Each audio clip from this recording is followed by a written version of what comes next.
If you consume 100 times as much fiction as you do history, you will subconsciously derive your beliefs from fiction. This is a well-studied finding in psychology called source confusion. You remember things you learned long after you've forgotten where you learned them.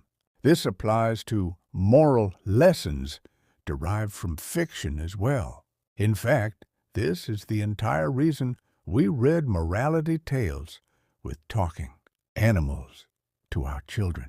We know they will internalize the lessons in those stories, even though the stories are fake. After a lifetime of consuming such made-up stories, you end up in a state I call fiction-brained. Your beliefs about the world are subconsciously based primarily on movies, novels, etc. Propagandists have always relied on this effect. Nazi Germany released a dozen fictional movies that everyone knew were fiction, but whose plots involved Jews doing villainous things. But the average American today hasn't watched a dozen hours of fictional content.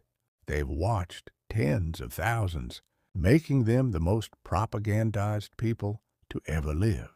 The only way to combat this on a personal level is to consume much less fiction and to interact much more with the real world and consume history, biography, etc. to unlearn your false beliefs.